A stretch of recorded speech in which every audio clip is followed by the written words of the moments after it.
Octobre 1974, une nouvelle association voit le jour.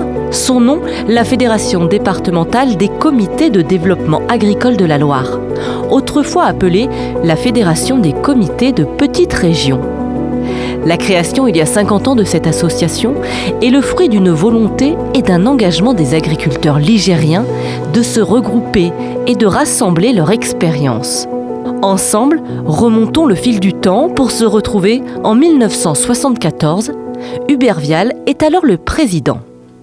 Dans les années 73-74, mon papa a été nommé président de la Fédération des comités de développement. Mais il y a eu toute la préparation, vous savez, avant de la créer.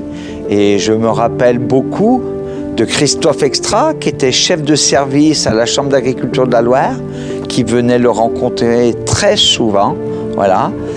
Et puis Monsieur Claudius Piot, voilà, qui était lui président du SUAD.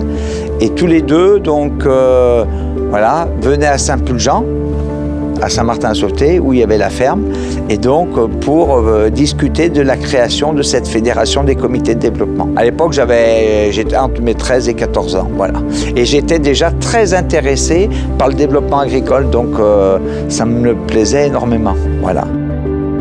C'est l'essor du développement agricole dans la Loire, marqué par la mise en place d'actions collectives, de modernisation et d'intensification des fermes, ainsi que des changements sociaux et économiques. Et ce qui m'a marqué dans l'action de mon papa, c'est que lui, il y avait le développement agricole, mais il était très sensible au développement social des exploitations. Et donc, une de ses premières grandes actions qu'il a mis en place, ça a été soit création, soit rénovation, WC, salle de bain dans les maisons, parce que beaucoup de maisons d'agriculteurs ne possédaient pas de WC ou de salle d'eau. L'habitat, je me suis bagarré pour qu'on ait une subvention pour faire des salles d'eau, mais là aussi il y avait déjà Robert. Et il y avait quelqu'un de la DATER, il y avait tous les responsables locaux du PILA, quoi. Et ils nous demandaient ce qui nous tenait le plus à cœur. Alors, je lui ai dit, il faut d'abord que les filles aient envie de rester. Parce que s'il n'y a pas de filles, il n'y aura pas de garçons. S'il n'y a pas de garçons, il n'y aura pas de ferme. Et voilà.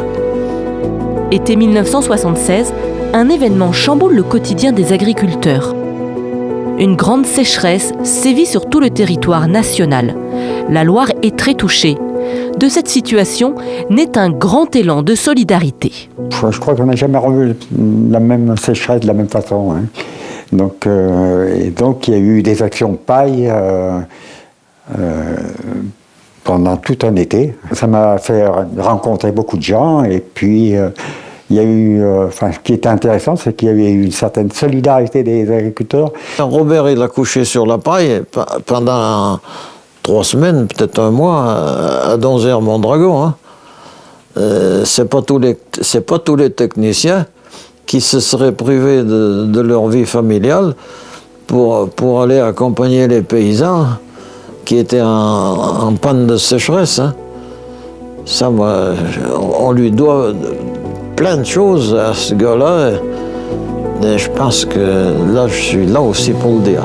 Les agriculteurs de la Loire s'ouvrent et cherchent à découvrir l'agriculture des autres régions, comme la Bretagne ou d'autres pays, comme ce voyage en Espagne en 1979.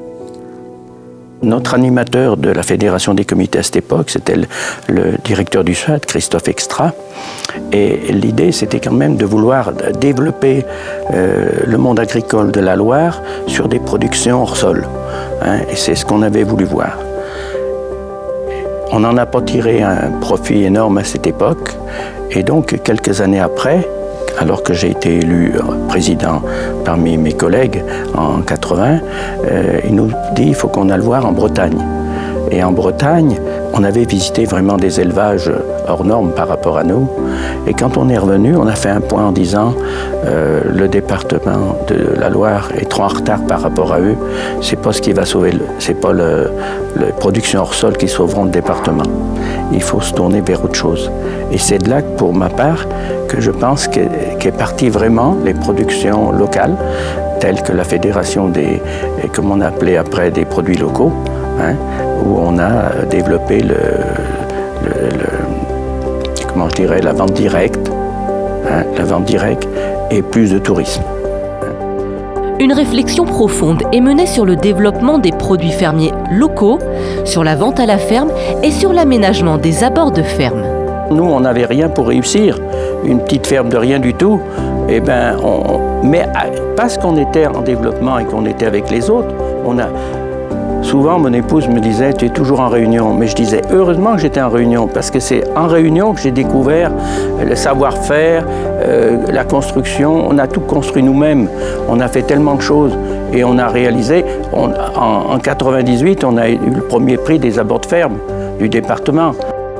Cette réflexion aboutira quelques années plus tard à la création du groupe Fermier Loire en 1990, puis au Comité des produits fermiers de la Loire en 1999, et plus généralement au développement du tourisme rural. C'est une période prospère où la fédération départementale se met en lien avec de nombreuses structures collectives, comme les coopératives d'utilisation de matériel agricole, les CUMA, qui permettent aux agriculteurs d'acheter du matériel agricole moderne en commun, ainsi que le service de remplacement qui emploie des agents qualifiés capables d'assurer des missions de remplacement sur les fermes. Les services de remplacement existaient dans beaucoup de départements déjà, avant la réflexion de la Loire. Mais elles étaient sous couvert du syndicalisme, de la coopération, donc favorisant quand même les adhérents et tout.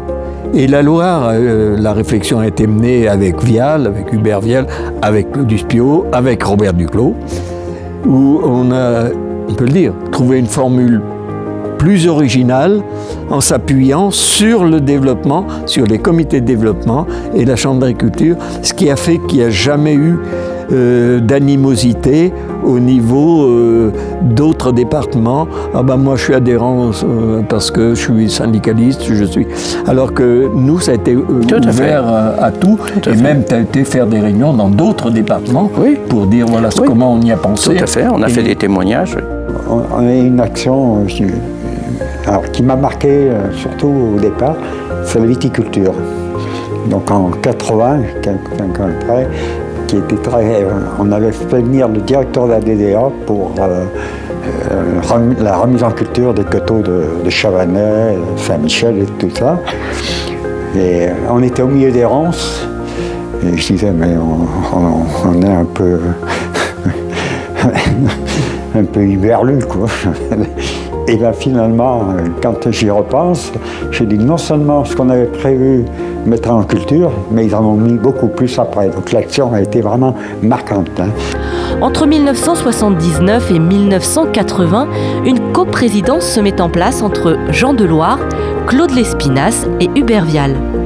Puis Jean Deloire devient président de l'association pendant 9 ans, jusqu'en 1989. Par rapport à ce qu'on avait connu avant avec les GVA, le comité de développement était très tourné vers le côté humain, vers le côté où on prenait en compte la famille. Hein. Donc ça s'est créé les ordinateurs en commun où on a fait la comptabilité. Personnellement, ma femme faisait la comptabilité de l'exploitation en partie double, en reportant l'ordinateur chez les collègues. Donc il y avait 6 ou 7 personnes qui étaient sur le même ordinateur. Tout le monde enregistrait. Au départ, on a enregistré sur des... Je crois que ça s'appelait des plaques au beau, je ne me rappelle plus, en partie double. Hein, et après, c'était à l'ordinateur. Donc tout ça, ça s'est créé dans la mouvance des comités de développement. Dans les années 80 et 90, de nombreuses actions techniques sont mises en place. Le développement de la culture du maïs, le drainage de la plaine du Forêt, ou bien encore des formations sur les soins vétérinaires en élevage.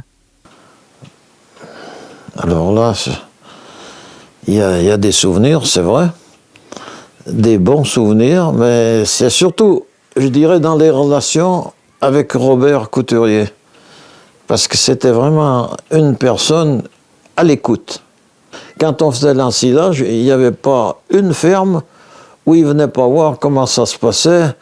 Regardez, c'est à partir de lui qu'on a commencé à faire des analyses d'herbes. On n'a jamais eu l'idée qu'on pouvait faire des analyses d'herbes pour savoir ce qu'une vache digérait, ce qui lui convenait le mieux que l'autre, quoi. Mais ça, c'est Robert, ça. Et puis après, on a mis en place le contrôle laitier. Ici, sur la commune, j'avais réussi à ce que toutes les vaches, pendant 1 an, passent au contrôle laitier.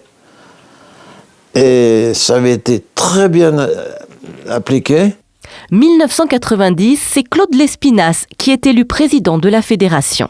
Quand on habite à Belmont, même Saint-Germain-la-Montagne, on n'a pas une vue quand même très exhaustive du département, loin s'en faut. Et ça a été quand même une découverte très très importante de voir ce qui se faisait. Et là, ça a créé quand même une émulation. En 2002, Chantal Brosse prend la relève. Des actions de communication plus en lien avec le grand public se mettent alors en place. À partir de 2004, les comités de développement locaux prennent en charge l'organisation des fêtes du lait. Les agri-randonnées voient également le jour à partir de 2014. 2016, Danielle Petit prend le poste de présidente de la fédération départementale. L'agriculture fait face à de nouveaux enjeux, comme la transition vers une agriculture durable et respectueuse de l'environnement, le changement climatique, la souveraineté alimentaire ou encore les attentes sociétales. Au fil de ces 50 années d'histoire, les comités de développement agricole locaux et la Fédération départementale des comités de développement agricole ont su évoluer et s'adapter aux besoins et aux attentes des agriculteurs. Les comités de développement et la Fédération des comités ont un vrai avenir pour moi. Par contre, il va falloir la faire évoluer parce que les agriculteurs que nous avons installés dans les années 1990-2000 ne sont pas ceux que nous installons aujourd'hui, voire demain. Ils auront des demandes différentes.